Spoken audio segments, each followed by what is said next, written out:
Hello everyone, I'm Brior, and welcome back to the complete history of Good Game Empire. As a heads up, I'm sick today, so if my voice sounds a bit different, that's why. The show goes on. 2018 was a huge year for Good Game Empire, marking a transition into what I would call the modern era of the game. In this year alone, Good Game Studios added the Shapeshifters, the Fusion Forge, the Outer Realms, Collector's Events, and Empire's first relic buildings. What made 2018 a unique year for Empire, though, wasn't necessarily captured in the update announcements on the forums. I'm talking about what it was like to play Empire and be involved as a member of its community. We discussed last time the egregiously unpopular decisions Good Game Studios had made in 2017. As you might expect, Empire's popularity had suffered as a result. Good Game Studios has never provided hard data about the number of active accounts in the game. Nevertheless, the player base was becoming increasingly aware of the fact that Empire's community was shrinking. It was becoming harder to maintain a full alliance, and if you looked around your castle on the world map, you might notice fewer neighbors than before. Additionally, throughout 2018, the balance within Good Game Empire was, I think by most accounts, deteriorating. Games like Empire ought to be balanced in at least three different ways. First, and most obviously, there's the balance between paying and unpaying players. Second, a proper balance between offense and defense is necessary to facilitate PvP, which was once Empire's primary draw. Third, and sometimes overlooked, there's the balance across different features in the game. I think that, ideally, Good Game Studios would have ensured that participating in each of Empire's events was about equally rewarding. By 2018, this was becoming more difficult, however, in light of the game's ballooning size and complexity. As usual, I'll cover the entire year in comprehensive detail, but I'll encourage you to stick with me until the end because, in 2018, Good Game Studios saved the most exciting updates for last. The first update of 2018 added a new event, the Attack of the Shapeshifters. The idea behind the event, mirrored anonymized PvP, was actually pretty interesting. Here's how it worked. While the Attack of the Shapeshifters was running, attackable totems would appear around the player's castle. Each of the totems corresponded to another real player. If the first player attacked a totem, the player whose main castle was represented by that totem would see an anonymized incoming attack on their own main castle and could make defensive adjustments in real time. Those adjustments would then be reflected in the totem setup as well. Attacking players could increase the challenge and earn more points by opting into certain penalties. Doing so would put the event into hardcore mode, meaning the attacking player's troops and tools could be lost. Attacking a shapeshifter totem would cost the player an attack rune. Each player got 5 free attack runes per day, but could, of course, buy more for rubies. Every attack, whether successful or not, would net the player a certain amount of blood points, which essentially reflected the player's performance on that day of the event. Blood points would automatically result in the player receiving shapeshifter charms, the weaker of 2 reward currencies. The number of shapeshifter charms you received depended on how many blood points your attack earned. The player would also receive a more powerful reward currency, shapeshifter insignias, every day upon a specified payout time. The number of shapeshifter insignias the player would receive depended on their daily blood point ranking relative to others in the game.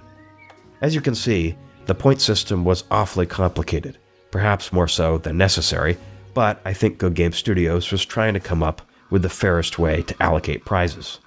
Speaking of prizes, the new charm and insignia shops offered new PvP commander sets, the Apprentice Summoner and the Master Summoner, as well as decorations, build items, and build item crafting materials.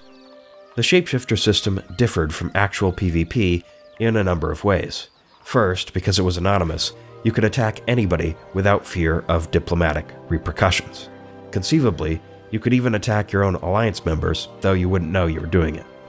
Second, while the target would see an incoming attack, that notification would not be pushed to the target's entire alliance. As a result, it was far less likely the target player would receive a crushing amount of defensive support. This was important because, as we'll discuss later in the video, defense was becoming too strong in Empire due to food production inflation. Third, while both players would get a battle report that displayed casualties, no troops or tools would actually be lost, with the exception of the attacking player's troops and tools if that player had enabled hardcore mode.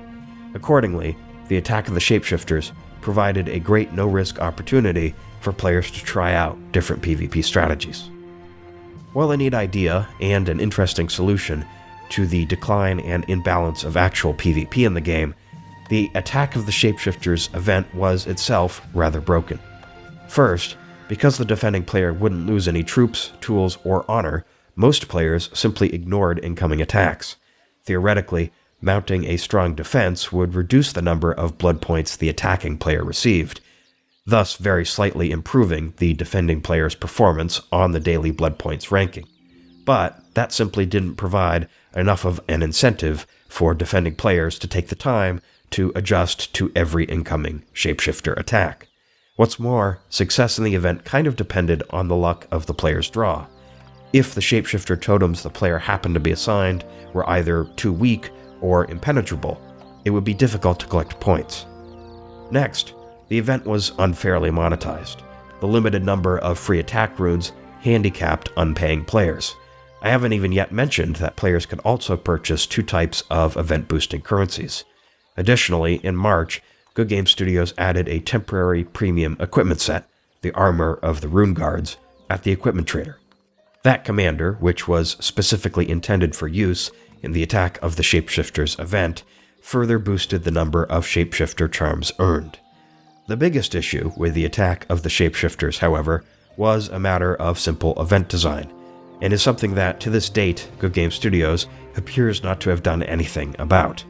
Very simply, players would get far more blood points by enabling hardcore mode and sending no-effort attacks with 32 troops each than they would for engaging with the event on normal mode in any way. The design rewarded a lack of effort. On the first day, the player would fully enable hardcore mode and send 5 tiny attacks, and that would probably be it. For any subsequent days, the player would only need to repeat sending the attacks. The attack of the Shapeshifters was definitely Empire's biggest update around this time. Most of Empire's other spring and early summer updates merely introduced new rewards. In January, the Barramon invasion became the first event to get updated rewards. There were 2 new 9-piece equipment sets, the Heirlooms of Gerbrant Commander and the Relics of Ursadai Castellan, as well as a new decoration, the King's Crypt. In April, the Nomad invasion got essentially the same treatment, with Good Game Studios introducing the Regalia of the Nomadic Raider Commander set. The Bloodcrow invasion was updated in May to feature the 9-piece Artifacts of the Bloodcrow Caesar, which, curiously, increased gallantry earned in the Barramon events. Meanwhile, the Foreign invasion received the 9-piece Armor of the Immortals, which increased glory points earned by a whopping 60%. As you might imagine, this set was now the go-to commander for the glory invasions. There were also 4 new decorations: the Guardians of the Reaper, the Reaper's Throne, the Crow's Crypt, and the Bloodwell. In June, the Samurai invasion also received a 9-piece set, the Armor of the Anabugisha, as well as new decorations, the Pool of Tranquility, and the Zen Garden. Meanwhile, Good Game Studios was also updating the rewards associated with its LTPEs, or seasonal events, and the new Royal Quest campaigns. The Royal Quest campaigns ran at a rate of about 1 per month and rewarded players with food production build items and decorations inspired in part by zodiac symbols. The first few months of 2018 also saw some technical improvements. Good Game Studios introduced a new hourglass symbol that marked temporary equipment items like looks or that Armor of the Rune Guard set I mentioned. And most significantly, Good Game Studios added a feature players have been requesting since almost the very beginning of the game: a global decoration inventory. Up to this point in Empire, whenever the player won a decoration, or logged in after winning a decoration, he was required to assign it to a single castle forever. Accordingly, the player needed to plan his castle design well in advance and maintain a general awareness of where more public order was needed. The global decoration inventory newly allowed players to move their decorations between castles, which made changing outposts, for example, not as big of a deal. In researching for this series, I was really surprised to learn that it had taken Good Game Studios until 2018 to make this change. Other early 2018 updates included 5 new presets for purchase, tiered Prime Days, new appearance build items, the return of Lucky Pennies, albeit exclusively in premium offers, permanent castle skins, and a power level system for unique equipment. The first set to feature power levels was the Artifacts of the Phoenix Knight that Good Game Studios added to the Wheel of Fortune. There were other sets too, but relic equipment, which would be added in 2019, quickly replaced this system. I would be remiss not to mention the Battle for Fury's Blade, a unique promotional event like the Battle of Nations that had occurred the year before. The Battle for Fury's Blade was to reward the top Empire player across all of the game's servers. There were 3 stages. Players had to first gather LTPE points, then Gallantry points, then Shapeshifter points. After each stage, Good Game Studios published player rankings on the forums and via YouTube live streams. What was so exciting about the Battle for Fury's Blade was that the prize was a real-life sword. Good Game Studios hired a blacksmithing YouTube channel to forge Fury's Blade in real life. Fury's Blade featured a custom-etched blade and a sculpted pommel, while also having a much more realistic design than most other video game-inspired weapons. I've included a short clip here, but I'll put a link to the full video documenting the creation of the sword in the description down below. I'm told that a player fittingly named Gambler on the Germany 1 server was the winner. In a series of Q&A Twitch streams in February and April, the developers acknowledged some growing problems. First, and no doubt exacerbated by all of the recent updates, there was something the developers referred to as equipment creep. In essence, old sets, including premium sets that players had bought for real money, were being devalued too quickly. Relatedly, the developers expressed concern that Empire's recent emphasis on unique equipment sets and powerful set bonuses did not allow players to creatively mix and match equipment. Next, Good Game Studios acknowledged that, despite its efforts, many events and features, including the Storm Islands, the Thorn Kingdom and its variants, the Mercenary Post, the Wheel of Fortune, and the daily login system, all had outdated rewards. Additionally, Good Game Studios was concerned that Alliance assets like capitals were not sufficiently powerful. Finally, Good Game Studios acknowledged the community's discontent regarding the Wishing Well, but it didn't say whether anything would be done about that. Toward the end of July, Good Game Studios announced that a new Shapeshifter Castellan set, the Garments of the Shadow Sorcerer, was in the works. As part of the community's broader reaction, I made a video about why a powerful new Castellan was not a good idea. By mid-2018, players were producing more food than ever due to the addition of stronger build items and decorations.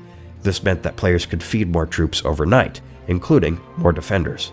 This phenomenon was multiplied by up to 65 times when you consider that every player can have an alliance that big and receive support from up to 64 other players. Meanwhile, though commander sets were growing stronger, players were still stuck at only about 3,000 units for every attack. Landing an attack that resulted in a favorable ratio of losses practically required paying rubies for a look item that would grant additional attack waves. Even then, it was challenging. Accordingly, even without this new Castellan, the balance between defense and offense in PvP was already out of whack. I remember that the United States 1 server war had effectively come to a standstill for this reason. Good Game Studios, to their credit, reacted to player feedback and postponed the introduction of the Shapeshifter Castellan. In August, Good Game Studios released 2 new decorations to celebrate Empire's 7th anniversary. August's biggest update, though, was the Fusion Forge, a new feature that allowed players to upgrade their existing decorations. It was pretty complicated. Players would need to level up their Fusion Forges using decoration dust, and then spend energy, fusion coins, kingdom resources, a source decoration, and a catalyst to upgrade a target decoration of their choosing. Each decoration in the game would now be assigned a level that corresponded with the amount of public order it provided. Every upgrade at the Fusion Forge would add decoration XP, which could result in an increase of multiple levels or perhaps only part of a level. The key to the whole process was to use a strong catalyst. Beyond merely increasing players' public order, the Fusion Forge promised to allow players to prioritize whichever decorations they found most visually appealing. In essence, it allowed better visual customization of the player's castle. In September, Good Game Studios released its biggest update in years, The Outer Realms. This event took place on its own game server, which was significant for multiple reasons. First, The Outer Realms was the first opportunity for Empire players around the world to compete directly against one another. Second, The Outer Realms was not affected by most of the imbalances present on Empire's primary servers. Everyone theoretically started out on equal footing. Indeed, I believe the genesis for The Outer Realms was that Good Game Studios wanted to create an environment where PvP could be viable again. Third, players would need to run the game in multiple tabs if they wanted to keep their main account and their Outer Realms account open at the same time. It was not necessarily obvious how to do this. Upon the conclusion of the event, which usually lasted 3 days, the player's progress in the Outer Realms would be wiped clean. Prizes and any unspent rubies were sent back to the players' regular accounts on Empire's main servers. Over the years, the Outer Realms has had multiple different scoring mechanisms. The first version, however, was the Masters of Might. This mode very simply challenged players to build their Outer Realms castles up and out. All players could also collect duty points and earn smaller rewards by performing tasks in the Outer Realms like attacking RBCs and enemy players. Although the Outer Realms servers were temporary, players liked capturing capitals and metropolises as a sign of their strength. The event cleverly reused Empire's early game content, which most players had never had a reason to revisit. Good Game Studios encouraged players to participate in the Outer Realms by making it the at-first exclusive source of construction and upgrade tokens. These new currencies were required to build Empire's newest food production building, the Relic Greenhouse, which was added in November. Other Relic buildings and upgrades, each requiring construction and upgrade tokens, would also soon be added. While construction and upgrade tokens were eventually added to the Kingdoms League, that didn't happen for a while, and the Outer Realms has always been the primary source of these currencies. Accordingly, high-level players who wanted to continue their account progression quite simply needed to participate. And Good Game Studios was quick to monetize the event. The developers introduced premium offers that included everything the player might need to build up an account, such as time skips, resources, rubies, and equipment. As you might imagine, without all those materials, leveling up an account is a very slow process. Thus, to really do much of anything in the Outer Realms, the player would need to purchase at least a small package. My impression, which admittedly might not be accurate, is that most players who remain in the game today probably do regularly spend, say, $5 whenever the Outer Realms rolls around. If anything positive can be said about monetization in the Outer Realms, I don't think Good Game Studios necessarily expects players to purchase large packages. Rather, $5 will go a long way. The Outer Realms has been, in my view, Good Game Empire's least balanced event in terms of monetization. An enormous gap emerged between paid players who, depending on how much they spent, could in some cases reach level 70, and unpaid players who simply could not. By making the Outer Realms the exclusive source of construction and upgrade tokens, but also so aggressively monetized, Good Game Studios effectively locked high-level progress behind a paywall. So that imbalance was soon reflected on Empire's primary servers as well. True, other Empire YouTubers and forum posters have managed to illustrate that unpaid players can usually do well enough in the Outer Realms to earn small amounts of construction and upgrade tokens. I believe the current strategy is to collect rubies from RBCs and to hope that you get enough additional rubies from your general's offerings to then purchase construction and upgrade tokens in the Outer Realms and build low-level relic buildings in your main castle and an outpost. They give a lot of might points. However, participating in the Masters of Might version of the Outer Realms as an unpaying player usually requires a significant amount of effort and, in my view, isn't necessarily that fun. Even paying players, I think, grew sick of the Masters of Might. After buying a Ruby package, players needed to click hundreds or thousands of times to level their buildings up. You can imagine that, after playing through the Masters of Might a dozen times, this process is less than fun. Some players automated the process with bots, which, as a reminder, are against Good Game Studios' terms of service. Accordingly, Good Game Studios has since introduced 2 other scoring systems for the Outer Realms. We'll talk about them in future episodes. Also in September, Good Game Studios added 3 new premium subscriptions to the game. You'll recall that Empire, back in the day, had a premium subscription available in the payment shop. The VIP system had replaced that, but, evidently, Good Game Studios felt it had made it too easy to get VIP time and points in the game. Accordingly, there were now 3 new subscriptions, and players were invited to purchase all of them simultaneously. The lower tier player subscription increased the player's resource production and decreased glory decay and event camp cooldowns. The higher tier player subscription added so-called convenience features like automatic NPC spy reports. Another convenience feature was the automatic selling of outdated equipment, like epic and legendary items looted from NPCs. In my view, the auto-selling of equipment was an essential quality of life feature that should have been made available to all. Players today have more troops and commanders than in prior years, and having to constantly make room in one's inventory for new equipment can be a serious chore. These player subscriptions did not, at this time, include lucky pennies or additional food storage in the player's main castle. Those would come later. There was also an Alliance subscription, which, most notably, could lengthen the free construction skip period for all members of the player's Alliance. The effect conveyed by the Alliance subscription was based on how many Alliance members had purchased it.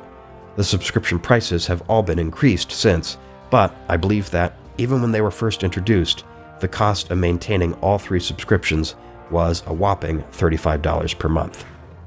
That's more than double the cost of other subscriptions in gaming, such as a World of Warcraft subscription or the Xbox Game Pass that give you access to entire games. There was one positive update in September.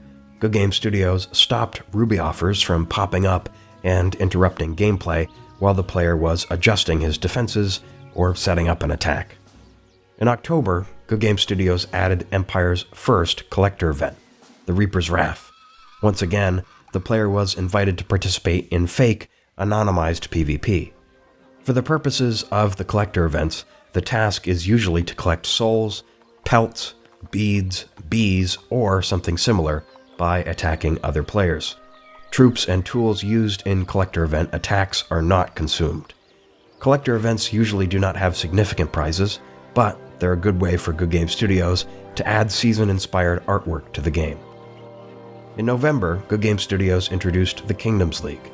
This month-long event is essentially another layer to the LTPE. Upon the start of each event, the Kingdoms League placed the player into a semi-randomized group of 9. The player would then compete within that group to collect the most event points. The player would level up through the Kingdoms League titles on the basis of his ranking within the group, represented by various medals. The Kingdoms League granted 2 types of rewards: promotion rewards, which were distributed each time the player achieved a new title, and event end rewards, distributed at the end of the month. By purchasing a premium pass, the player could unlock more of both types of rewards. In fact, Good Game Studios made it so that by not purchasing the pass, the player essentially missed out on rewards that he had otherwise earned. Also in November, Good Game Studios introduced private resource villages. Like the name suggests, these were RVs that other players could not interact with. They did not appear on the world map. Good Game Studios made private RVs slightly more powerful than their predecessors, which players would need to drop in order to make space at their loot warehouse. To obtain private RVs, players would first need to purchase RV tokens from various event shops for event currencies. Private RVs had apparently been a requested feature, perhaps because vulnerable players were sick of having their RVs stolen by top alliances. Old-style RVs had, though I think contributed positively toward the complexity of PvP in the game. While they still exist, they're no longer competitive for top players, and their absence, I would suggest, has been missed. November also saw a significant change to the Foreign and Bloodcrow invasions. Players could now spend event currencies to fortify or reroll their glory invasion targets. As the name suggests, fortifying a target would increase its defenses, enabling the player to collect more glory in an attack. Rerolling allowed players to more quickly replace weak targets with strong ones, again in the pursuit of finding a more powerful target to send glory banners against. Fortifying and rerolling were both welcome additions, since previously players had to grind through many weak targets to find stronger targets worth sending banners against. I said at the beginning that 2018 was a huge year for Good Game Empire. I imagine that you can now see why. Good Game Studios added a ton of new content. True, there was a growing list of problems with the game, but I think Good Game Studios was well positioned to address many of them. To see whether they did so, I suppose you'll just have to watch future episodes in this series. Or you can make an educated guess. Thank you for watching. Please remember to like the video and subscribe to my channel. Doing so will help my content reach a larger audience, I'm told, but I also just like watching the numbers go up. I've been Brior, and I'll see you next time.